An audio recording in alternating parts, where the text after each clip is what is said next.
right, welcome to Let's Talk Nation. I'm your man, Rod Love, and sitting directly to my left is none other than the General Attorney Greg Jackson. Once again, it's on, Brother Love. You know how we get this thing started every week, man. How's this weekend for you? Man, this weekend was great. This weekend was a prelude to today. Whatever the day. Today, my baby girl actually turned 18. I don't have any more minors in my... That's the youngest, huh? That's the youngest. Oh, man. So man, it's a great weekend, man. Woo! Now I got all adults up in my house. But you know, like my mom used to tell me, Greg, What's that? hey, if I have to get you, you're going to have to come on over here and roll me on over to you. Yeah, I know that's right. So, yeah. But what about your weekend, man? No, listen, man, let me say happy birthday to Miss Reagan real quick. So happy birthday, Miss Reagan. Happy 18th birthday. Life is about to get a whole lot more interesting because legally, she's on her own. But we all know that that kids remain our kids for the rest of their life. So don't think that has changed. Interesting you say that. Okay, what happened? Because I've been saying that leading up to this point.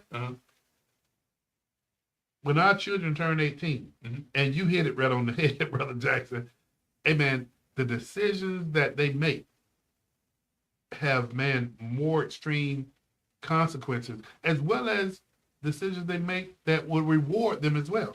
That's a true statement. And I'm gonna tell you this. So,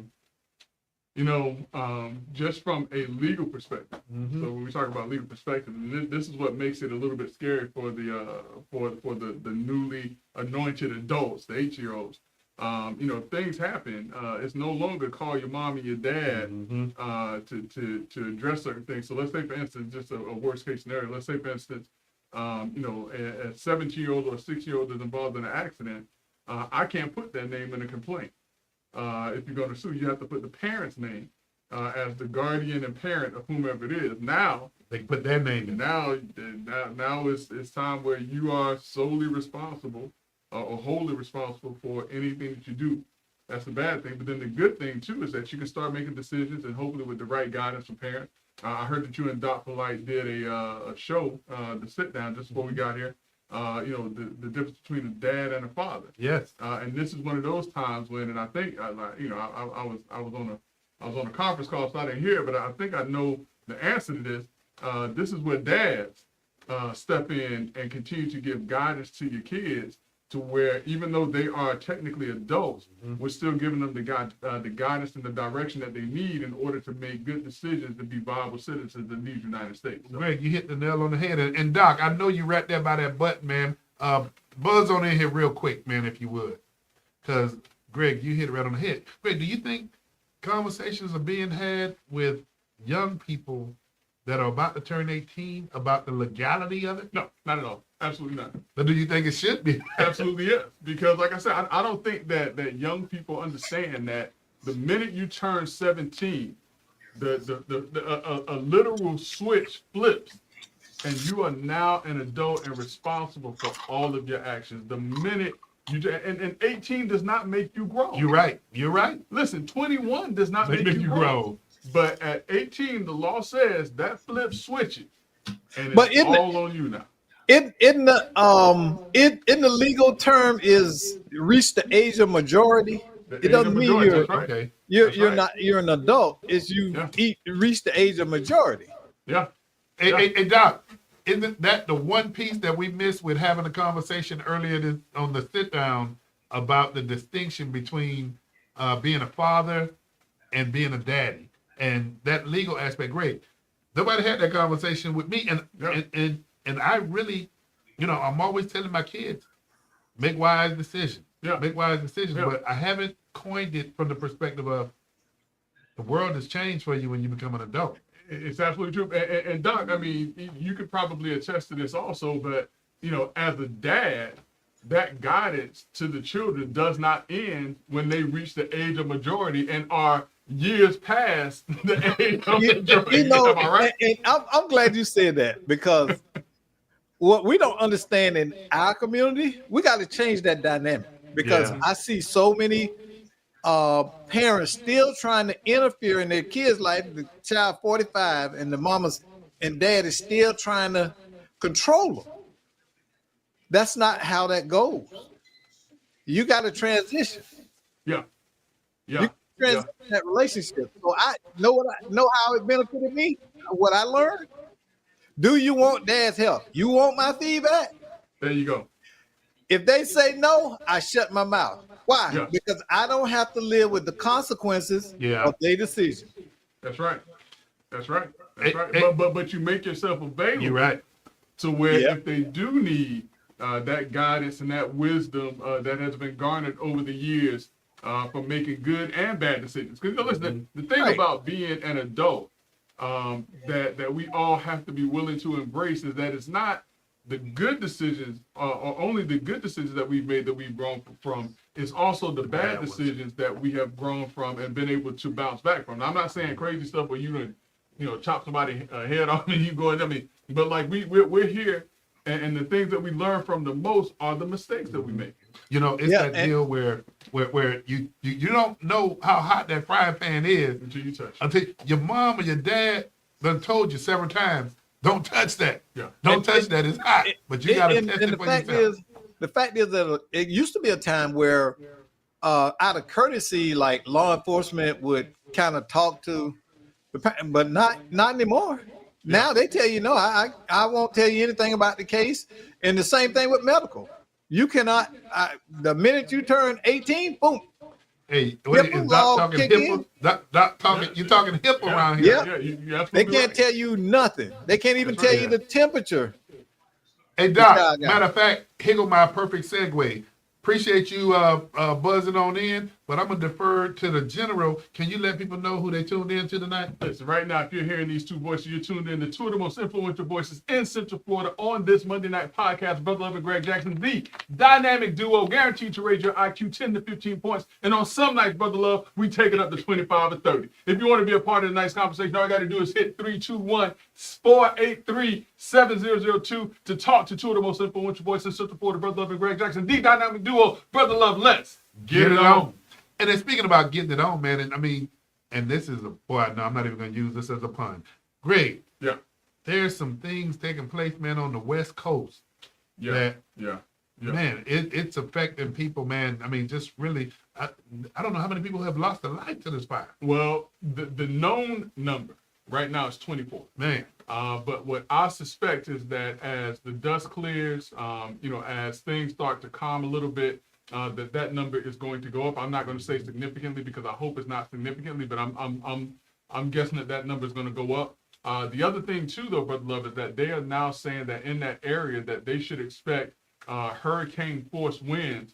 At one point in time last week, they were saying that the gusts of wind were getting up to 90 miles per hour. carrying those ambers, Greg, just Miles. the amber, yeah, and starting other fires. Yeah, yeah.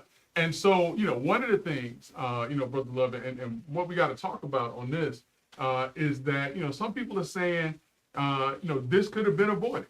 That there were things that should have been or could have been in place to where when these fires started, they could have been better prepared. And what people need to understand is that wildfires are not unknown things to people in California. As a matter of fact, they have something called wildfire season when the brush starts to dry, especially in the winter months.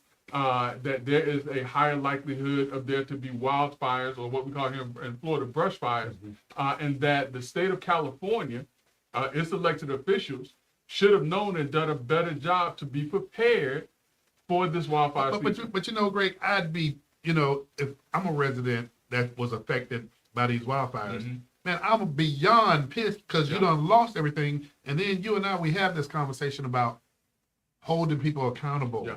And man, who do you hold accountable for this? I mean, do you wait for another election cycle? What about the fact that, Greg, we're hearing reports now that fire hydrants didn't even have water.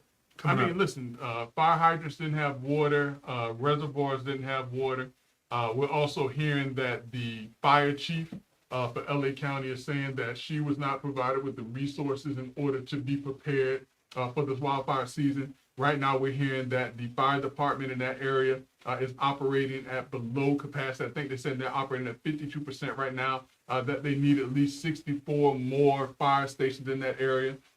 They're talking about the head of the water conservation who gets paid $750,000 per year, did not provide the resources where water could be in strategic places for things like this to happen. Governor Newsom, who wanted to at one time become president, he's basically saying this is a local problem. As the governor of a state, he should not be saying that at this catastrophic time that it's on the people on the local level. This is something that from the top down, Brother Love, should have been addressed. Should have been addressed. And I mean, you and I, Greg, we've always talked about accountability. But now that you talk about Governor Newsom, Yeah. did you see the piece where he was at one of the sites? One of the residents came up to him. He said he was on the phone with the. You saw that? Yeah. On the phone with the president. Yeah. And the And lady said, "Let me hear you." Yeah, let me put it on speakerphone. Can I hear? Oh, he's not picking up now. Man, come on. Come on now. Come on, man. This is man. Yeah, I mean, so but here's the other thing too. It's been said, let me put it like that, that the Biden-Harris administration has some responsibility for these fires, and let me tell you why. They're saying that that there was a guy who was going around LA County with a blowtorch, lighting fires to old Christmas trees. I guess as a way of disposing of the Christmas trees by burning them. This person who was doing this was an illegal immigrant in the United States, and we know that that LA County is a sanctuary city. Yeah. So they're saying that this guy was here illegally, and he was the one that was going around setting fires to old Christmas trees, and that it's the amber from these old Christmas trees that started this fire. Now, if this is true, Brother Love, there's going to be some additional criticisms about what's taking place at the border, about the immigration policy, because this is something that potentially could have been avoided if that person was not allowed to remain in this country. And you know what, Greg? I don't want to play Monday morning. What do they call it? Monday morning quarterback. Yeah. But man, when you start, because they haven't even gotten to the point to where they do a post-op of what could we have done better? Where were some of our weaknesses? What did we do well? This is taking place in real time now, realizing that you run to a hydrant to get water and it's none there. The reservoirs. There's no need to Monday morning quarterback because that's exactly what they're saying. Mm-hmm. The fire chief has come out and said these things. The governor of California has acknowledged these things. The mayor of LA County, who was in Gambia, Ghana at the time that this happened, did not think enough of her people to come back immediately when these fires started, has acknowledged these things. Compounded on the top of that. So there's no need to even start to try to figure out how it started, where it started, and then to go on top of that, this is wildfire season in California. They know the time period when these, just like we know hurricane season, Brother Love. You're right. They know that there's a time period when these things are going to happen. But think about those insurance companies that pulled out the season before the wildfires, and a lot of those homes were uninsured. And then you have some of those individuals that found some degree of coverage, and like the woman that was on lost everything, and she was talking about the fact that she was able to get $500,000 coverage, and the low end of those homes in that area was $1.7 million. Yeah. Well, I'm gonna tell you, and so for the people out there, and I know that they're asking, well, what could have been done? What from a prevention standpoint could have been done? Listen, there's a such thing as controlled burns. There's a such thing as allowing there to be moisture or water let loose in certain areas so that you don't get the dry brush. As a matter of fact, I believe I heard that the president or the prime minister of Finland basically said, hey, listen, we have trees in our country that are more flammable or more prone to catch fire than the trees that you all have, and we don't have these issues because they take steps to prevent these dry areas or these dry spells from happening, to where when there's a small spark, it grows into these fires. So there are things in place. As a matter of fact, last week I was driving home and in the city of Apopka, there was smoke going down Welch Road. You know Welch Road. Yeah. The reason being, they're doing a controlled burn. They understand that during this time period when the weather's cold, the leaves start to dry out, there's not a lot of rain that's taking place, that you have to take steps in order to prevent there being a compilation of brush and debris that if a small spark catches onto it, it can cause catastrophic results. The sad part about it, Greg, and I'll say this. My heart goes out to those people that have been affected by this. Absolutely. But man, I don't think being in their shoes that I'm gonna be consoled in any way No. when No. you can't hold anybody accountable, you can't hold government accountable, and then people tell you, okay, wait till the next election cycle. Man, come on. Listen, if Gavin Newsom was the prime minister of Japan right now, in Japan, if they do something wrong, they resign and they go to jail. Yeah. I think that when you have situations like this, when the government is blatantly, in my opinion, is blatantly negligent in doing its duties to keep their communities or their state safe, then there should be some action or recourse that citizens can take. Now remember, Gavin Newsom is also the governor who was up for a recall election. You're right. You're right. And the people in California, for whatever reason, allowed this guy to come back, even when he was doing such a horrible job, because I think they had the issues with the water, as well as the taxes and everything else that's going wrong in California. More people are leaving California than that are coming to California. That should be a sign of indication. Matter of fact, they're probably going to lose even more delegates, which will affect the number of votes they get for the electoral college in California because of poor leadership, where people are leaving that state. Well, they're getting hit really bad when you look at corporations saying California is not for me and moving the operations. Yeah. Great. One other note on this topic, man, and then we can kind of navigate on. But Greg, you looking at what's taking place as a result of these wildfires. I'm a conservative. Let me just say that first. Yeah. But I look at the amount of aid that we have given to Ukraine, and you look at other countries, but I'm, particularly, and I understand the war that's taking place over there. When you look at what we do for people at home, there's no comparison. I mean, listen, you don't want to get me started on what is done for other countries versus what is done for certain communities in the United States. We have sorely underserved communities. I mean, if we look at Baltimore, we look at Chicago, we look at Memphis, we look at a number of different areas. And we have to say that there are monies that could be put into those communities that will help those communities from the standpoint of programs, of sustainability, in those communities. That's not happening. And there is a lot of money that goes towards other issues and other concerns that is missed and that is being overlooked in the Black or underserved community. The fact that they gave undocumented individuals, illegal aliens, whatever you want to call it, illegal immigrants in this country, in New York alone, $50 some odd million for housing. Chicago, $4,200 a month. Yeah, I mean, listen. Think about what families in underserved areas could do if they were given these types of resources. But here's the problem, Brother Love. In the Black community, and this is further down the list. We'll talk about this in more detail, because this is always a time for us to talk about sustainability in the Black community. But in the Black community, if we put money into the Black community, how long does it stay there? What are we doing in the Black community when resources are provided in order to make sure that those resources stay in our community? And that's a conversation we've had time and time again. And you know what? It just makes sense when we talk about, when you say, how long does that money stay there? Yeah. Greg, you go to address the problem, and I'm going to talk about, and just be real quick, the APOCA Task Force, and then the Orange County Citizen Safety Task Force. You see that you make inroads with turning the corner on some of these issues. And when I say make some inroads, I'm talking about measuring what you do. So you have to benchmark it first. But when you see you're making some progress, that's not the time to cut off the money. Right.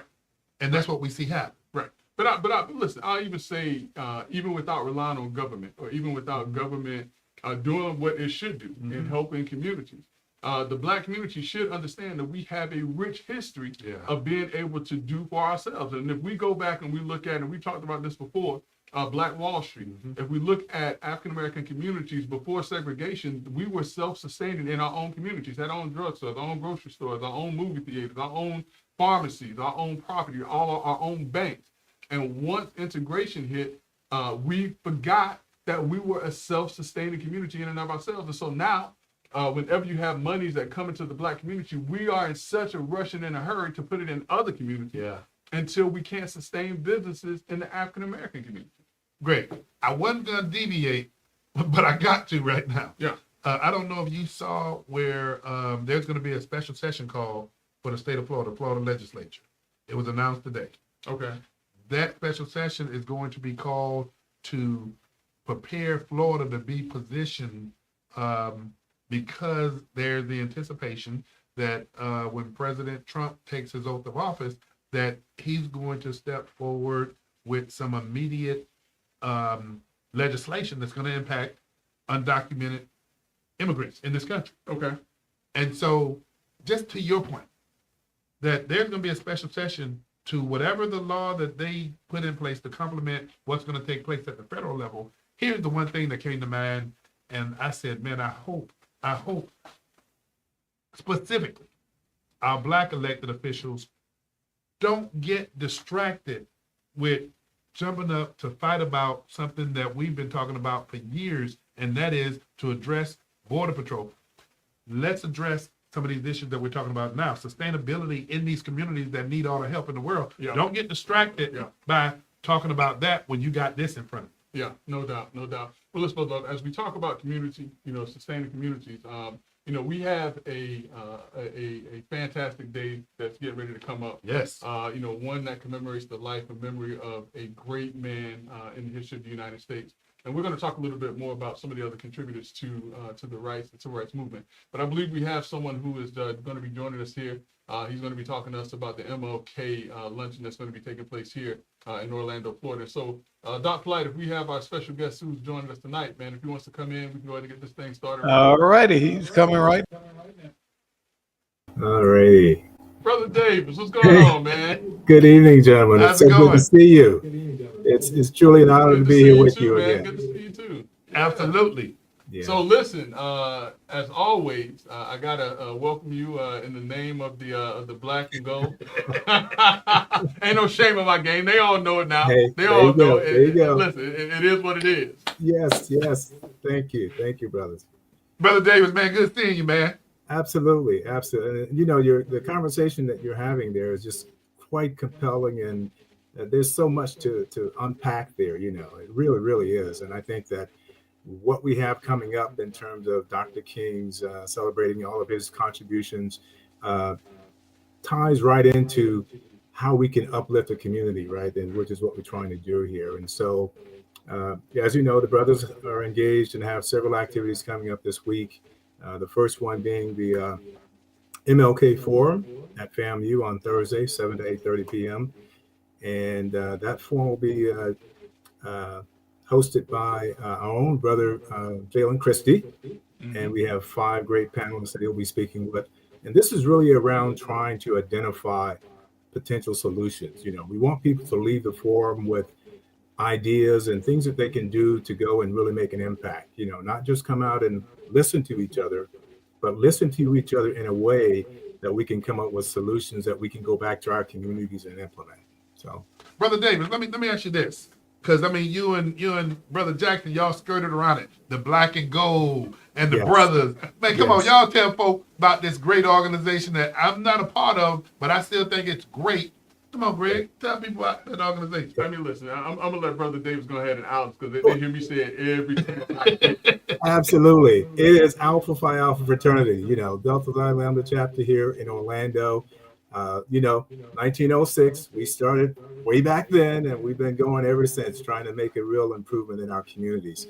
And so we've been here as a part of partnering with the Mayor's MLK Commission and the Hankins Johnson Education Foundation to be a part of the MLK series of events that happens every year here in Orlando, a 39th year partnering with them. Wow. And so, as I said, on Thursday, we have the forum and hosting. On Friday is the luncheon. Really excited about the luncheon this year. We have our good brother, Mark Morial, as our keynote speaker. We will be recognizing 15 individuals, 11 students who will receive $31,000 in scholarship money.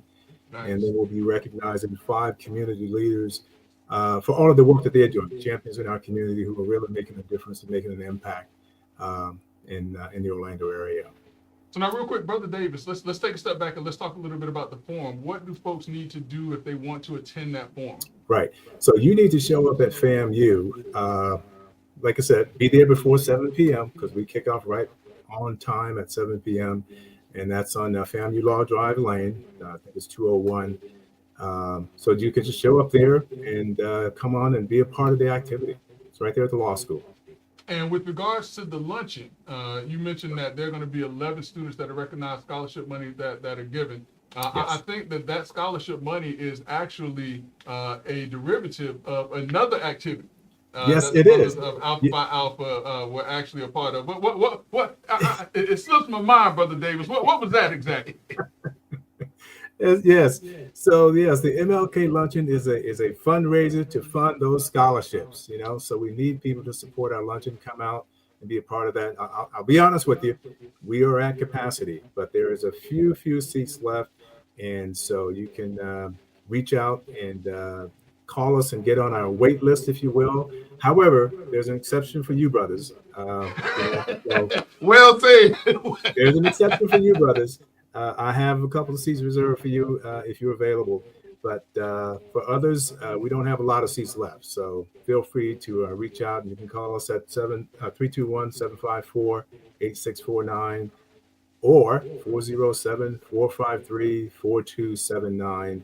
And we will get you on our wait list and look forward to you being there. Now, the other piece of that is, right, if you can't get into the luncheon on Friday, there's the opportunity to go to our website, right? Wow. HankinsJohnson.org and make a contribution to help these kids stay in school. It is so critical that we help the kids get through school. I had a conversation with several students who we awarded scholarships to 2 years ago, and I just wanted to get a feel for what they were experiencing and what it's like in college. And it's tough, especially when you got to think about the dollars, right? That's right. So the one young lady that I spoke with said it's just so expensive to live on campus, to be in college. And so anything that we can do to remove that barrier for these kids, I think is a win-win for all of our communities. So now let me ask this question, Brother Davis, and don't be shy in Right. your response. But has Let's Talk Nation contributed to the scholarship fund just yet? Let's Talk Nation has contributed to the scholarship fund this year, but we would Well, you're certainly supposed to say appreciate no, because you. then I was going to offer some more money, Brother Davis. Let's try this one more Yeah, time. yeah. All right, let's Let's do it one more time. rewind. let's try this one more time. Listen, don't count everything we do. We count right now. So, Brother Davis, you were just talking about if people want to come and they want to donate monies, Right. go to the website. Has Let's Talk Nation contributed to that fund just yet? Let's Talk Nation has not contributed to our scholarship fund this We year. got to change that, Brother Davis. Brother, you are on top of it. I appreciate it because it is a brand new year. It is a brand new year. So Hey, he coming out the gate firing. It is time. It is time for Listen, Nation. do me a favor. Shoot me Jump in. a text. Shoot me a Okay. text, and I'll make sure the Let's Talk Nation changes that. If not tonight, first thing in the morning. I greatly appreciate that, brothers, and for all of your audience members out there, really think about supporting the kids. It really makes a difference. And if you sit down and talk with some of the college students, you'll find out that it's a real burden for them. Boy. Hey, Brother David, before we let you go, Right. I believe, because I engage with the different fraternities and sororities in our city. And so I have an idea about what drives them. But man, every time we see you, man, brother, you out there doing some great work.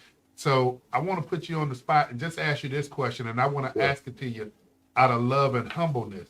But what drives you to do the things that you're doing, man, in the community? When I hear you talk about the fraternity, those kids, scholarships, what drives you? Right. So what really drives me is it's my passion. I've spent my entire adult life mentoring youth and working with youth through the fraternity. And I'll be honest, the fraternity provided a framework or a platform, if you will, for me to be able to engage and just go forward, and really be a part of trying to develop our youth and make our communities better. But it's really a passion for me. And I can see the result, right? I can see the impact that we're making by working with these young people. So I'm driven by that. Man, Outstanding. thank you for your service. Yeah, absolutely. But listen, Brother Davis, we're going to let you get back to the rest of your day, man. But as always, it's great to see you. But listen, keep doing the great work. Delta Tau Lambda, I paid my dues this year. So just know that's done. But listen, I am very proud of the work that the brothers are doing in this area. Very proud to say that I'm a member, not just of Alpha Phi Alpha Fraternity Incorporated, but also of Delta Phi Lambda for the great work that the fraternity is doing. So, Thank you, Brother Davis. Thank you so much. Appreciate it. Keep up the good work, brothers. All right. Yes, sir. Thanks a lot. Great brother's always on point, man. And your fraternity be represented, brother. Yeah, listen, man, it was not a hard decision for me 30 years ago this year. Wow. Congrats. Yeah, April of this year will make 30 years that I've been a brother of Alpha Phi Alpha. That's a long time. I barely have known my wife longer than I have been a member of Alpha Phi Alpha. But that aside, just coming up, on the campus, coming up in the community, watching the great work of Alpha Phi Alpha. And listen, and you said it. The fraternities in this area are doing great work. The sororities in this area are doing great work. You don't go wrong if you affiliate yourself with any of these fraternities and sororities.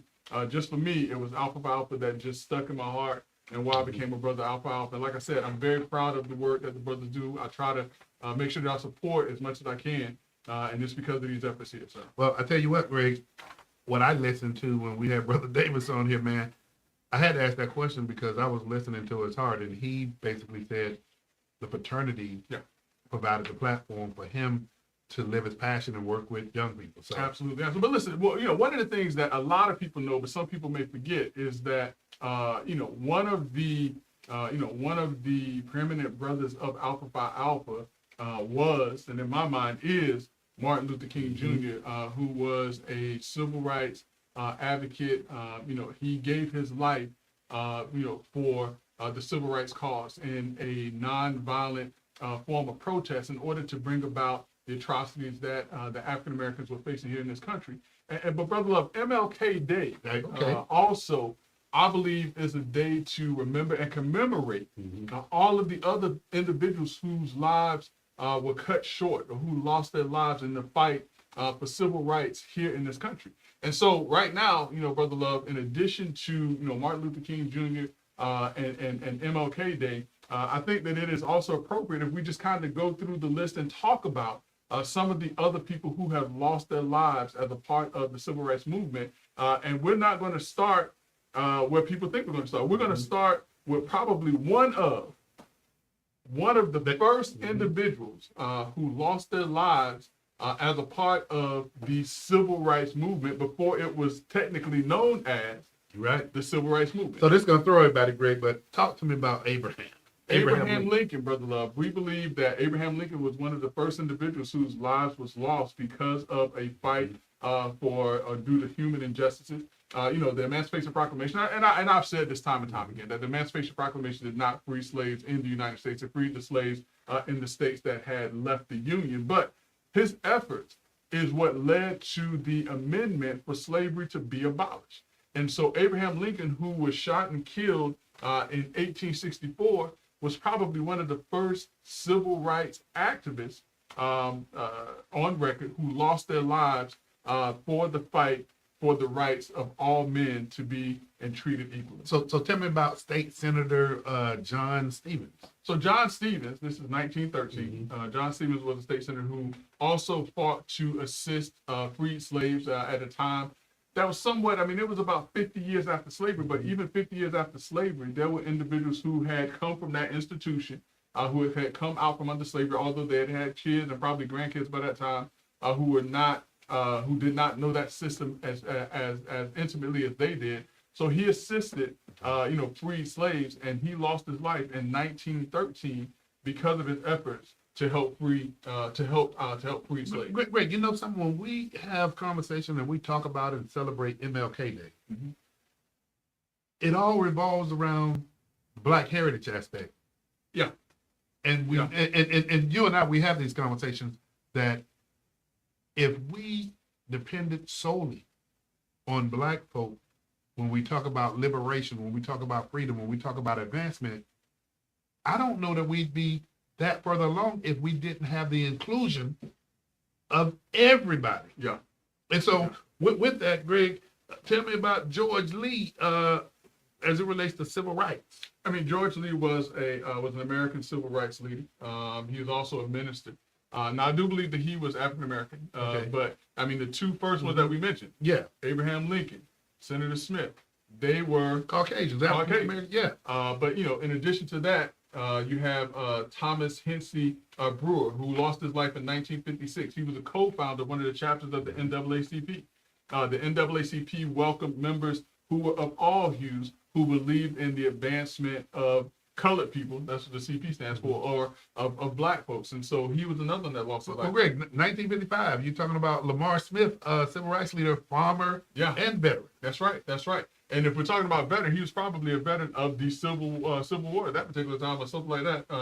55. He may have been World War I or World War II. Yeah. So yeah, but listen, he was a veteran, fought for this country, but then in fighting for the rights of other individuals, lost his life. Sacrificed His life. Now, some that are of interest, because there are a lot of folks on this list, but let's talk about James Chaney, Andrew Goodman, and Michael Schwerin. Now, Michael Schwerin, Mr. Goodman and Mr. Chaney, Brother Love, these were three young men, one African-American male, two Jewish men.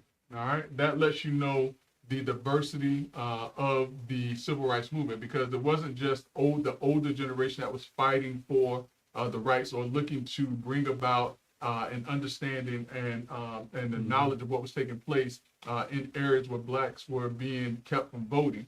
But these were young people who were in college. They were actually members of CORE, which was the Congress of Racial Equality, CORE. And I don't know if you remember the movie Mississippi Burning. Yeah. But these three young men were actually in Philadelphia, Mississippi. They had just left an event where they were trying to promote black folks or African Americans voting and things of that nature. And as they were driving down the street, I think they were actually pulled over, what appeared to be pulled over by police officers. They thought they were being pulled over by police officers. Happened to be back in that time. I mean, people talk about police officers now, Brother Love, but back then, police officers pull you over. They were probably members of the Klan, which unfortunately these three young men come to find out that they were being pulled over by law enforcement who were involved with the Klan, and they were murdered, Brother Love, because they were young people fighting for the equality of African Americans in this country. Great. And you remember that documentary was an education for the country. Yeah, absolutely. But and let me hit you with this, Greg. Yeah. When we talk about there's no substitute for doing the right thing. Yeah. We often don't come back and say there is oftentimes a sacrifice for doing the right thing. There is. And you got to be ready for it. You got to be ready for it. Some other folks that were ready for that sacrifice, Brother Love, those three young men, amongst the other names. You also had James Reed, who was killed in 1965. You also have Viola Lizotte. Go into that, because help me with that, Greg. I saw that Viola name. Lizotte was, from what I can tell, documented, the only white female who was murdered in her efforts to assist in the civil rights movement. So this was a white female who was assisting African Americans and black folks with being registered to vote, helping to get the word out about the atrocities that African Americans were facing in this country.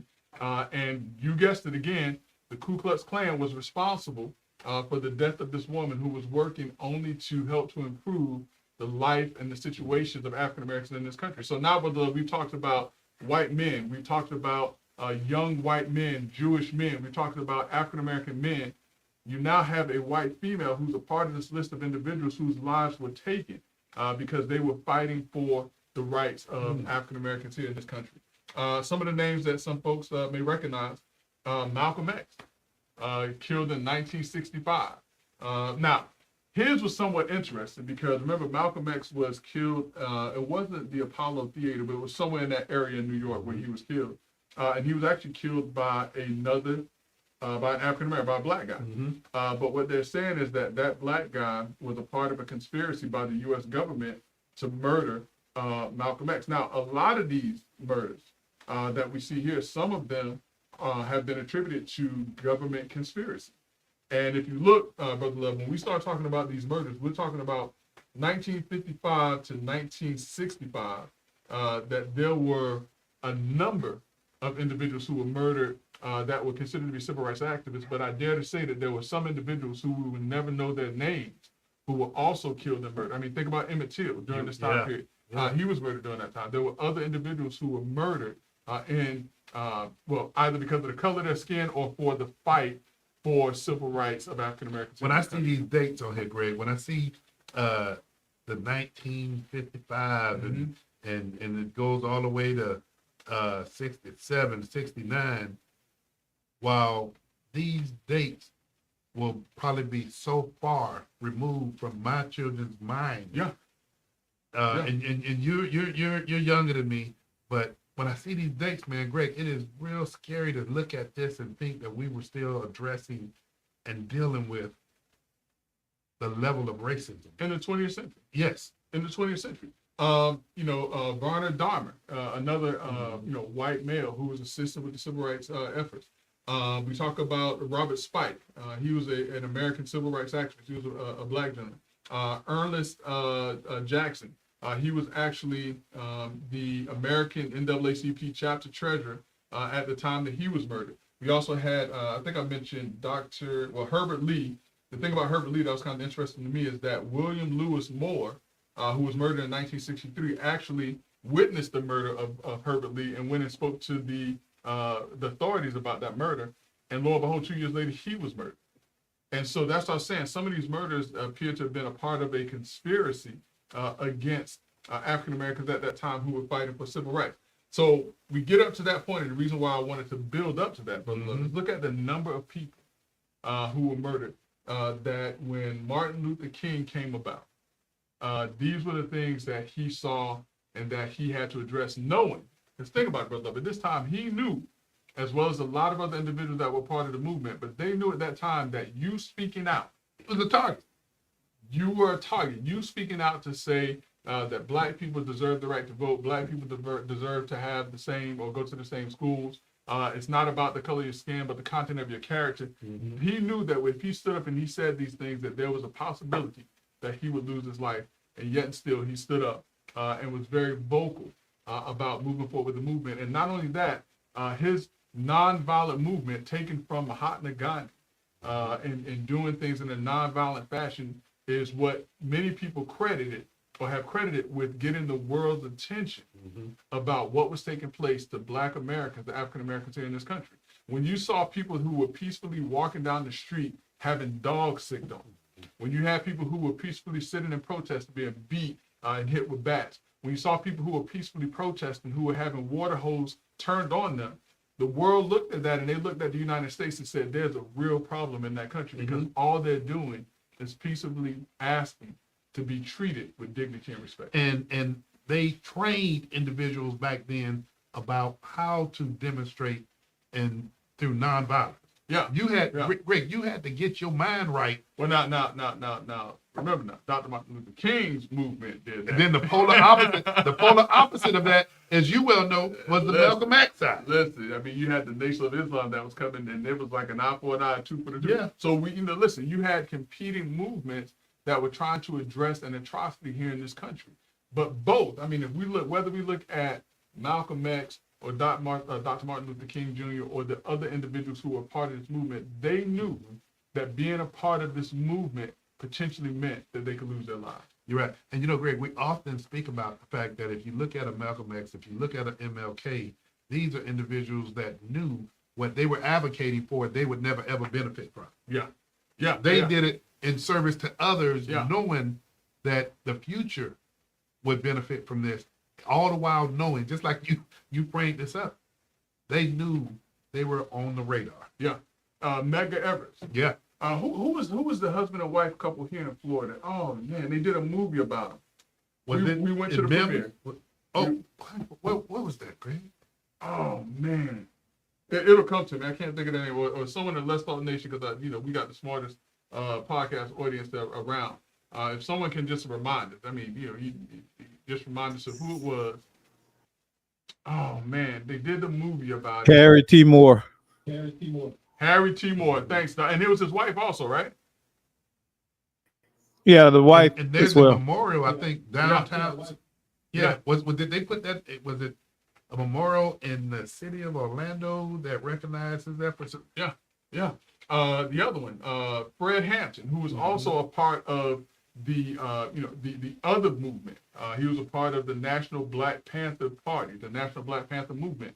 who basically were a paramilitary outfit that basically said we're going to protect our communities against anybody, and we're going to use force. We're going to have weapons. We're going to be trained, and we're going to protect our communities. Rick, what was the organization that MLK founded? SELC? Was it SELC? The FOI, which is the Fruit of Islam, but there's another one that once he left the Nation of Islam. No. Did I say Malcolm? Yeah, I meant MLK. they sell you, not they sell you. Southern SCLC. Something. I know what you're talking about. SCL, the Okay, Southern that's it. Christian Yeah, Leadership look at that. Conference. Look at that. Doc is on it tonight. Hey, Doc know his MLK history. I like that, Doc. Hey, listen, I was raised on this stuff, man. Listen, I can tell, So, bro. you I can know, tell. this was what we were taught in my family. We didn't go to the library, Yeah. you know. Yeah. Well, tell you, We Brother raised on Davis, and you know, the Alpha organization, man, they're always out in the forefront. We would be remiss if we didn't recognize something that's a little close to us, Greg, and that is the South Apopka Ministerial Alliance, the leadership of Miss Monique Morris, with all the events. Yeah, that the MLK parade that's going to be taking Yes. place. The various communities that are, going to be hosting MLK parades or events throughout the, as Brother David said, from Thursday all the way through to Monday, to commemorate, like we say, MLK. But again, there were a number of individuals involved in the civil rights movement, or who were key or instrumental in bringing forth the atrocities and trying to reverse what was taking place with Black Americans here in this country, who we believe also, are recognized or should be recognized, or efforts should be, taken into consideration in conjunction with Dr. Martin Luther King Jr., who again, gave his life at a very young age in order to speak out against what was taking place in this country, particularly as related to the treatment of African Americans in this community. January 20th is going to be a busy day. It is. Oh, and Brother Love, the last civil rights or the last person to lose their life, from what I can tell, as a part of the civil rights movement was in 1980.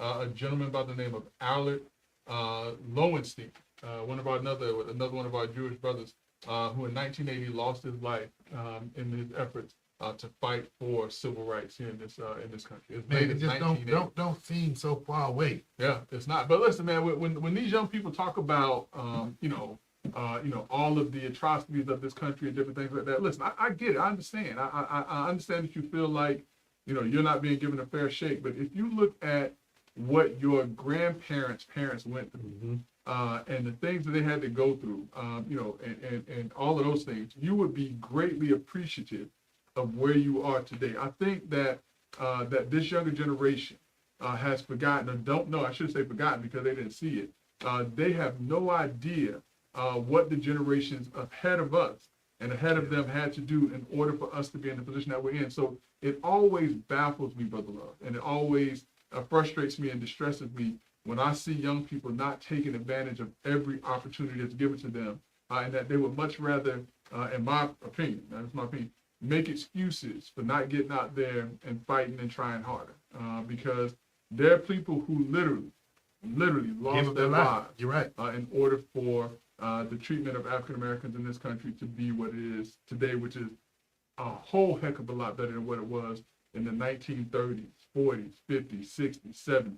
So, Great. When you frame it up the way that we have, and you put a body of work around this, man, I do think that this is what needs to take place, and maybe, just maybe, a lot of these young folk will listen to this and look at the list of people who sacrificed their life. Yeah. Listen, because I don't see no young people out there willing to give their lives for anything. And these were young people who were willing to give their lives for everybody else, so that the conditions of African Americans could change. That is, man, listen, when we talk about Cheney, when we talk about, Goodman, and when we talk about Schwerner, these were college kids that were out on the road fighting for injustice and lost their lives in their fight for justice. Think about the bombing in Selma, the 4 little girls who lost their lives. Think about all of the people that just lost their lives during that time period. And I think that we need to have more reflection and be more grateful of what we've gone through as a country and where we are right now, and the great efforts that have been made so that we are where we are right now. So with that being the case, Greg, I would say that the way and what was just discussed frames up this next topic, man, in terms of looking at what laws have been passed and look at what laws that are going into effect. And one of the ones in particular, Greg, and we talked about it last week. Yeah. The elimination of citizen review boards. Yeah, and listen, I don't think that this is a segment to review laws. I think this is a segment to really and truly dive into what we started last week, which is what you're saying, the elimination of these review boards, which in essence, Brother Love, these citizen review boards was kind of the community's way of having some input on how to address bad actors who were a part of law enforcement that were in their communities. Yeah. But also, Greg, doing that, but also this was a vehicle by which relationships were developed too. Absolutely. And when we talk about relationships, I mean, no one talks about the relationship between law enforcement and the community as eloquently and as knowledgeably as Dr. Randy B. Nelson. And I mean, I believe our audience deserves, and I would be very interested in hearing, his take on, what this means and how it may affect relationships between law enforcement and community members. Well, just based on the teachings that he's given us, Yeah. right off the top, Greg, it will impact the relationship trust that has been developed in some communities, and in some other communities where the work has not been put in, it's going to be even more so detrimental. Yeah. And so, some of the communities where you had the citizen review boards, you have places like Miami, Tallahassee, St. Petersburg, Tampa, and even right here in Orlando, it appears that the citizen review boards are going to either be disbanded or the alternative, Brother Love, my understanding is the alternative is that now, as opposed to this being a citizen-driven or community-driven board, that now the agency is going to be the ones who oversee and appoints the individuals to these boards. And who do you think they're going to put in place? Yeah, but Greg, here's something on that note. Yeah. And here's something that we've never seen before. And got to take our hat off to former State Attorney Andrew Bain. Yeah. Do you realize that Sheriff Lopez, the Osceola County Sheriff, I believe is the first sheriff in the state of Florida to ever be placed on the Brady's list. Yeah. And probably rightfully so. Yeah. But what I'm saying is, while the CRBs are going, it's going to take efforts like this as they check and balance, because you've never heard of a state attorney that basically said to the sheriff, your conduct was so egregious. That we can't believe anything. Well, not anything, but that's what the Brady list means, though. Yeah, I mean, basically the Brady list is where a law enforcement agency is either investigated or there's some questions about the activities of that agency and how they report back to either the state attorney or to the community. And the word that keeps sticking out to me when you talk about the Brady list is truthfulness. Yeah. And, for those who don't remember, don't recall, and I forget the young lady's name who was murdered, but apparently her body was found in the woods. The Sheriff Lopez, apparently took a photograph of the body and, of all things, put it on his social media page, which I think is very distasteful. It's also very insensitive to the family as well as to the community. But then, and put that on his page, he then lied and said that it was not a picture of her, it was a picture of something else. He blatantly lied. And didn't he do that? And also they investigated themselves. His agency investigated him. Yeah. How does that work? It shouldn't work like that. And so, yeah, I think that, former state attorney Andrew Bain did the right thing.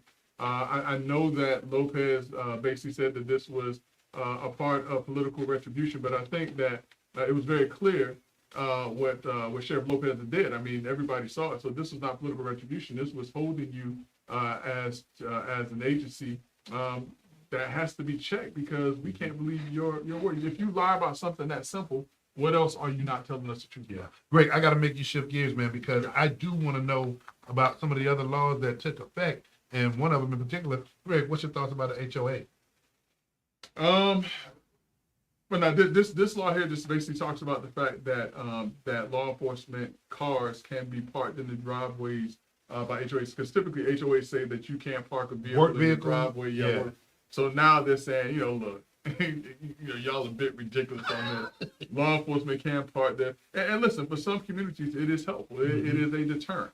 And so I think that was the right move to allow law enforcement to be able to park in their driveways if they have an HOA. Okay, now I think this other piece, and I'm gonna skip a little bit. This other piece, I think there needs to be a community education about this law going into effect, because I can easily see where a level of, I'm gonna use the word ignorance, can get folk unnecessarily finding themselves having to place a bond, and that is videoing of law enforcement, and in them doing their duty. So talk about that a little bit. Yeah, I mean, so, basically what has happened is up until this point, if you see law enforcement doing something, you can basically stand right there and be, shoulder to shoulder with them, videotaping what's taking place. And a law now says that if you're videotaping, probably if there is, an active arrest or something taking place, that you have to be at least 25 feet away from the officer. And so now individuals cannot be right there videotaping and things of that nature. And that's, I got to see how this is going to play out. I think that if there's just an officer and a person at 25 feet, you can see whatever you need to see. But what happens if the officers form a human shield around what's taking place? Then you still can't really see, or whatever the case may be. So it's going to be interesting to see, how this plays out, and if it really and truly affects, how law enforcement interacts, or how they're being recorded in communities when things happen. Well, and then what I anticipate, there's going to be an increase